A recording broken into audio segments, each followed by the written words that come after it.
selamat datang di Tangerang Talk. Episode kali ini kita kedatangan bintang tamu yang tidak di lingkup Pemkot Tangerang, melainkan beliau adalah Ketua Pengadilan Agama Kota Tangerang, yaitu Bapak Cik Basir. Assalamualaikum Bapak. Waalaikumsalam warahmatullahi Karena Pengadilan Agama ya? Iya. Salam. Iya. Apa kabar Pak? Alhamdulillah sehat walafiat. Oke. Untuk saat ini apa sih Pak yang sedang dilakukan teman-teman di Pengadilan Agama? Atau boleh sedikit sharing Pengadilan Agama itu seperti apa sih? Karena mungkin nggak begitu banyak yang tahu juga ya Pak ya. Ya, Pengadilan Agama sesungguhnya Pengadilan Agama itu kan sudah ada sejak zaman Belanda sebetulnya. Oh, sudah. Jadi tetapi memang karena dia tuh bagian daripada melaksanakan tugas-tugas yang sifatnya perdata atau personal, maka kadang-kadang masyarakat kurang tahu. Dan keberadaan Pengadilan Agama itu merupakan salah satu di antara pelaksana kekuasaan kehakiman yang ada di Indonesia saat ini gitu. Dan ada 4 badan peradilan di Indonesia itu: pengadilan negeri, peradilan umum, peradilan agama, militer, dan tata usaha negara. Tambah satu lagi adalah Mahkamah Konstitusi. Jadi pelaksana kekuasaan kekuasaan kehakiman di Indonesia itu ada itu. Jadi termasuk salah satunya adalah Pengadilan Agama. Pengadilan Agama itu pada dasarnya mengadili semua perkara yang menjadi kewenangan itu adalah perkara perdata di bidang perdata agama antar orang-orang yang beragama Islam, meliputi sengketa perkawinan, kemudian sengketa kewarisan, wakaf, hibah. Nah, termasuk saat ini meliputi seluruh sengketa ekonomi syariah. Jadi sengketa ekonomi syariah sudah dimasuk menjadi wilayah kekuasaan Pengadilan Agama. Lalu siapa Pak yang bisa menggunakan layanan dari program Pengadilan Agama itu sendiri? Ya, untuk tugas dan kewenangan sehubungan dengan kewenangan Pengadilan Agama itu pada dasarnya yang bisa mengajukan perkara atau sengketanya atau permasalahannya untuk diselesaikan oleh Pengadilan Agama adalah pertama orang Islam tentu kan. Tetapi tidak hanya itu sebetulnya. Apa sengketanya begitu? Bisa saja orang itu pada saat kawinnya misalnya, pada saat menikahnya dia secara Islam, lalu keluar Islam, lalu cerai misalnya. Maka pada saat cerai tetap menjadi kewenangan Pengadilan Agama. Karena awalnya atau Islam. Meliputi misalnya dia melakukan sengketa akad syariah. Dia non muslim misalnya. Tapi melakukan akad misalnya sengketa di bank syariah atau sengketa di lembaga keuangan syariah, maka sengketanya itu tetap menjadi kewenangan Pengadilan Agama. Masuk, datang, sehingga dia boleh datang ke Pengadilan Agama karena hak dia untuk diselesaikan oleh Pengadilan Agama. Jadi nggak cuma hanya orang Muslim atau orang Islam aja, tapi yang memang perkaranya diawali dengan syarat-syarat Islam, mungkin ya Pak ya. Itu bisa di Pengadilan Agama. Akadnya Islam gitu bisa diselesaikan di situ. Dan memang menjadi kewenangan Pengadilan Agama. Oke. Nah, kan kalau sepanjang perjalanan pasti banyak program-program yang telah dilakukan oleh teman-teman Pengadilan Agama ya, yang tadi saya mention di awal. Nah, kalau program unggulan Pengadilan Agama sendiri apa sih Pak? Unggulan sebetulnya sudah banyak gitu ya. Unggulan-unggulan itu ada e-court, jadi pengadilan bersidang atau beracara melalui e-court, elektronik. Peradilan elektronik. Jadi mengajukan perkara bersidang secara e-court.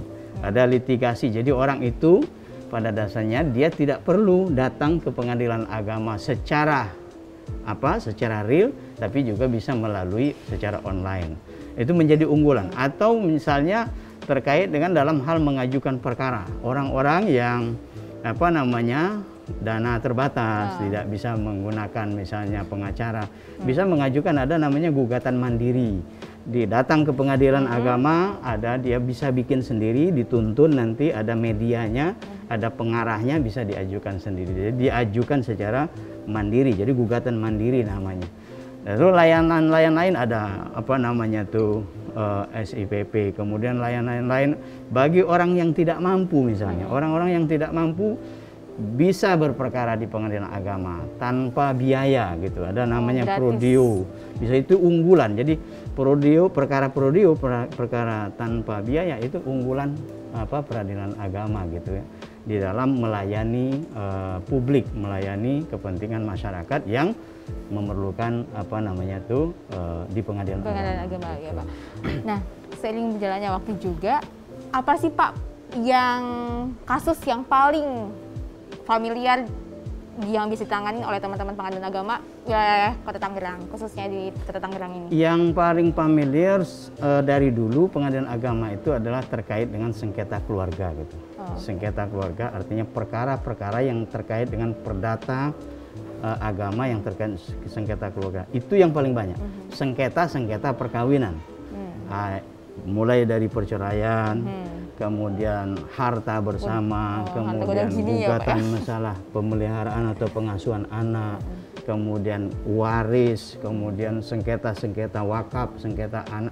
Jadi semua meliputi perkara-perkara yang terkait dengan perdata yang sifatnya sengketa agama gitu, sengketa perdata agama. Itu yang paling banyak kasus ditangani pengadilan agama di wilayah Kota Tangerang ya Pak? Iya. Jadi yang paling banyak itu memang sengketa perceraian sebetulnya, sengketa perceraian. Terus paling banyak itu kenapa ya Pak ya, faktornya apa ya? Pertama memang situasi kehidupan masyarakat kan sekarang semakin terbuka ya. Kemudian ekonomi juga, kemudian pekerjaan juga menjadikan sengketa keluarga itu antara pemahaman pemikiran pribadi orang dengan situasi kehidupan sekarang itu ada kesenjangan. Artinya sekarang ini kan kita masyarakat itu misalnya sama-sama bekerja, istri, suami sama-sama bekerja. Ini kalau tidak bisa memanagenya, itu akan membuat situasi rumah tangga rentan gitu ya. Kalau saya melihatnya aspek-aspek kehidupan masyarakat yang semakin terbuka, ekonomi persaingan hidup semakin tajam, nah itu juga menjadi penyebab banyaknya sengketa rumah tangga, sengketa keluarga yang datang ke pengadilan agama gitu. Jadi sebenarnya harus dikomunikasikan juga ya Pak ya? Harus dikomunikasikan. Karena waktu beberapa tahun lalu kan sempat angka tertinggi perceraian kan di Kota Tangerang ya Pak ya? Kota Tangerang jadi kan sekarang tinggi. Ini bahkan sekarang ini COVID misalnya, sebenarnya COVID kalau kita lihat dari data di pengadilan agama justru tidak menyebabkan turunnya angka perceraian. Jadi kita ini sudah 4.000 lebih ya pengadilan agama itu sekarang itu di tahun lalu itu. Tahun kemarin 2021. Sekarang ini sudah 700 lebih perkaranya. Padahal baru di awal tahun. Padahal baru di awal tahun itu kan. Jadi sengketa tidak bisa kita anggap sepele gitu sengketa keluarga itu, karena keluarga itu adalah miniatur dari negara gitu ya. Miniatur dari masyarakat kita. Ketika orang menganggap sepele rumah tangga, ketika orang menganggap sepele masalah keluarga, maka itu sebetulnya awal kehancuran dari masyarakat secara keseluruhan gitu kan. Jadi harus memanage keluarga ya Pak ya? Harus memanage keluarga, harus berilmu di dalam menjalankan tugas-tugas berumah tangga gitu. Jadi kalau menikah jangan sekedar menikah, harus dipelajarin dulu harus, ya Pak ya? Iya betul. Jadi menikah tanpa ilmu pengetahuan juga bisa menyebabkan hancurnya rumah tangga. Sekarang kan baru-baru ini kan pengadilan agama juga terus bekerja sama dengan Pemkot Tangerang. Kemarin ada Isbat Nikah ya Pak ya, terus bekerja sama juga dengan Dukcapil. Boleh dong Pak share ke kita program apa saja sih? Iya, sebetulnya kita dengan Kota Tangerang, pemerintah Kota Tangerang senantiasa ya mendukung program Kota Tangerang, terutama di dalam upaya menangani isbat nikah. Jadi masyarakat yang masih banyak di Kota Tangerang itu yang masih bermasalah nikah secara bawah tangan. Nah itu kami sangat menghormati gitu ya, sangat kita apresiasi pemerintah Kota Tangerang yang sudah memberikan pelayanan kepada masyarakat dengan bekerja sama dengan Pengadilan Agama Tangerang. Kemarin tahun sebelumnya ada sekitar 600, lalu tahun ini kemarin itu sudah 100 dan kita jalankan. Jadi program pengadilan agama yang bekerja sama dengan Kota Tangerang itu ya isbat nikah terpadu. Kita kemarin dilaksanakan sudah lancar berjalan gitu ya. Dalam rangka HUT Kota juga. Dalam rangka momen HUT Kota Tangerang. Kemudian selain dari itu kita bekerja sama juga ada MOU dengan apa namanya Dukcapil. Dukcapil itu ada namanya program udahan. Jadi update data pernikahan. Jadi maksudnya itu orang begitu dari pengadilan agama terjadi putus dia, yang suami jadi duda, yang istri jadi janda, maka langsung dia bisa berkomunikasi kepada apa namanya langsung datanya itu diupdate. Nah, termasuk isbat tadi kan, misalnya isbat nikah nanti yang tadinya tidak tercatat misalnya, secara negara, jadi tercatat di Disdukcapil. Jadi kerjasama antara pengadilan agama, kemudian capil, kemudian Kemenak, sehingga data masyarakat itu langsung terupdate sedemikian rupa gitu. Ada lagi kita MOU dengan Laksapos, istilah singkatan kami adalah layanan antar produk pengadilan melalui pos. Jadi masyarakat yang sudah berperkara lalu ada produknya, nah, kalau dia misalnya sudah bercerai lalu dapat akte cerai, kemudian kalau dia misalnya sengketa waris, wakaf ada namanya putusan, nah itu dia tidak perlu ke pengadilan. Oh, nggak usah dari produknya ke sana, nggak usah ke pengadilan. Nah, jadi langsung pengadilan agama melalui pos mengirim, datang pos ngantarkan dengan secara spesial programnya, bukan seperti ngantar surat biasa. Bukan. Karena kita MOU gitu ya. Kerjasama. Jadi diberikan layanan, disampaikan, dijamin keamanannya sampai kepada yang berhak betul-betul. Jadi itu beberapa layanan-layanan yang kita lakukan, program-program inovasi kita. Nah, termasuk misalnya ada lagi kita sidang secara virtual kemarin untuk mengatasi situasi yang dimana kita pada saat itu menghadapi situasi COVID gitu kan, dilakukan, dan itu merupakan inovasi-inovasi kita. Nah, terakhir nih Pak pesannya buat masyarakat Kota Tangerang, khususnya mereka yang ingin menggunakan pelayanan dari pengadilan agama. Bagi masyarakat Kota Tangerang yang memerlukan yang harus mengurus perkaranya, mengurus sengketanya, silakan datang langsung ke pengadilan agama atau melalui pengacaranya gitu ya, atau advokat.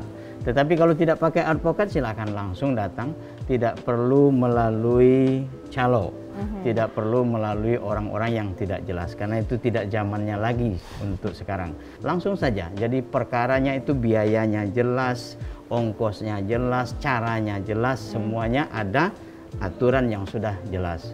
Itu satu. Yang kedua, pengadilan agama saat ini kita pada status WBK. WBK itu wilayah bebas korupsi. Jadi pengadilan agama sekarang ini, pengadilan agama Tangerang sudah pada status diberikan oleh pemerintah mendapat penghargaan wilayah bebas korupsi. Jadi nah, sekarang pada tahun 2022 ini berupaya untuk melengkapi menuju wilayah birokrasi bersih melayani, WBBM. Nah, itu semua adalah ujungnya adalah memberikan pelayanan yang prima kepada masyarakat. Tidak ada lagi calo, tidak ada lagi gratifikasi, tidak ada lagi nyogok-nyogok, tidak ada lagi. Jadi kalau datang ke pengadilan agama sudah ada petugasnya sudah dibayar oleh negara. Tidak perlu kalau ada orang minta uang, sudah ada salurannya supaya itu bisa dituntaskan, dihentikan, karena pengadilan agama sudah wilayah bebas korupsi saat ini.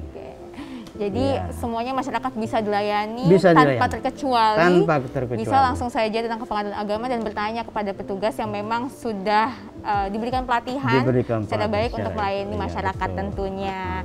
Dan buat teman-teman yang mau dapat informasi lainnya juga bisa follow akun media sosial dari Pengadilan Agama untuk mendapatkan informasi ataupun terkait pelayanan ya Pak ya. Dan jangan lupa juga untuk terus saksikan Tangerang Talk setiap hari Rabu jam 7:30 malam hanya di YouTube channel Kota Tangerang, dan sampai jumpa.